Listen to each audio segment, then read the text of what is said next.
আসসালামু আলাইকুম সম্মানিত ভিউয়ার্স। আজকে আমরা দেখব যে ক্রোমে ক্রোম ব্রাউজারে কিভাবে ফোল্ডার অ্যাড করব এবং প্রফেশনালভাবে ক্রোম ইউজ করার জন্য এই সেটিংটা খুবই গুরুত্বপূর্ণ। তো চলুন আজকে আমরা দেখি কিভাবে এইরকম ফোল্ডার বানিয়ে আমরা ক্রোম ইউজ করব অথবা ক্রোমে এইরকম কিভাবে বুকমার্ক অ্যাড করব। তো আমরা সর্বপ্রথম একটা ক্রোম নেই, যেহেতু আপনারা প্রথম থেকে শিখবেন সেটিংটা, সেজন্য একটা ব্ল্যাঙ্ক ক্রোম লাগবে। তো ব্ল্যাঙ্ক ক্রোম একটা নিয়ে নিব আমরা সর্বপ্রথম। আমার এখানে অনেকগুলা ক্রোম অ্যাড করা আছে, তো আমি একটা অ্যাড করে নিচ্ছি আরেকটা। তো এখানে সাইন ইন করতে পারেন জিমেল দিয়ে। তো আমি অত কিছু করতে যাচ্ছি না, আপনারা জিমেল দিয়ে সাইন ইন করে নিতে পারেন, সমস্যা নেই। আমি কন্টিনিউ উইথ অ্যাড অ্যাকাউন্ট দিলাম। তো এখানে দেওয়ার পরে একটা নাম দিয়ে নেবেন।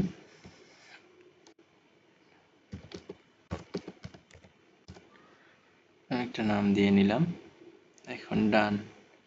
এই যে ক্রোম একটা অ্যাড হয়ে গেল। তো এখন এইখানে যদি আমরা একটা বুকমার্ক অ্যাড করতে যাই অথবা ফাইলগুলো অ্যাড করতে যাই, তাহলে আমাদেরকে সর্বপ্রথম এই 3 ডটে যাইতে হবে। 3 ডটে আসার পরে দেখুন এখানে এই যে এখানে বুকমার্ক অ্যান্ড লিস্ট, এইখানে আসবেন। আসার পরে বাম দিকে এই যে এখানে শো বুকমার্ক বার, এইটাতে ক্লিক করবেন সর্বপ্রথম। তো এখানে ক্লিক করলাম, দেখুন বুকমার্ক বার শো হয়ে গেছে। তো এখানে ফাইল অ্যাড করার জন্য আমরা এখান থেকেও অ্যাড করতে পারি। এই যে বুকমার্ক অ্যান্ড লিস্টে এসে এই যে অ্যাড দিস, এইখান থেকেও অ্যাড করতে পারি। তো আমি সহজ পদ্ধতিতে দেখাচ্ছি, এটা কেটে দিলাম। আপনারা এখানে আসবেন, মাউসের রাইট বাটন ক্লিক করে আপনারা দেখুন এই যে অ্যাড পেজ অ্যাড ফোল্ডার। তো আমরা সর্বপ্রথম ফোল্ডার অ্যাড করি। ফোল্ডার অ্যাড করার জন্য এখানে আসবেন, আসার পরে এখানে একটা নাম দিয়ে দিবেন। যেমন আমি একটা দিই,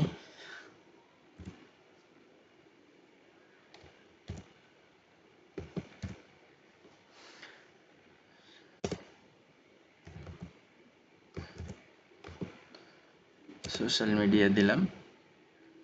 তো এখানে সোশ্যাল মিডিয়া লেখার পরে এখানে আবার একটা ট্যাপ করবেন, করে এখান থেকে ডিলিটও করতে পারবেন, ঠিক আছে। তো এই ফোল্ডারটাতে ফাইল কিভাবে অ্যাড করব? অ্যাড করার জন্য সর্বপ্রথম আপনাদেরকে একটা সার্চ করতে হবে, যে কোনো কিছু। আমি ফেসবুক সার্চ করে নিচ্ছি। এই যে ফেসবুকে যদি যাই,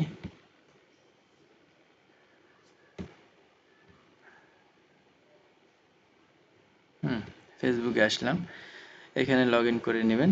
এখন এই পেজটা এই ফোল্ডারে অ্যাড করব কিভাবে? আমরা এই ফোল্ডারের উপর রাইট ক্লিক করার পরে এই যে পেজটা অ্যাড করব। এই যে এখানে দেখুন নাম অটোমেটিক্যালি নিয়ে নিছে। তো আপনারা আপনাদের মতো নাম অ্যাড করে নেবেন অথবা যেটা মন চায় লিখে নেবেন। আমি কেটে দিয়ে শুধু ফেসবুকটা রাখলাম, রেখে সেভ দিয়ে দিলাম। তো এখানে এখন কিন্তু সেভ হয়ে গেছে, এই যে ফেসবুক সেভ হয়ে গেছে। তো আপনারাও এইভাবে অ্যাড করতে পারবেন সহজ উপায়ে। আমরা আরও একটা ফোল্ডার অ্যাড করে দেখি। এই যে রাইট ক্লিক মাউসের, এরপরে ফোল্ডারে আসার পরে এখানে আমরা লিখলাম টুলস, ঠিক আছে। তো এখানে বিভিন্ন টুলস অ্যাড করা যাবে। তো যাই হোক, আজকের ভিডিওটা এতটুকুই। ওকে, আল্লাহ হাফেজ।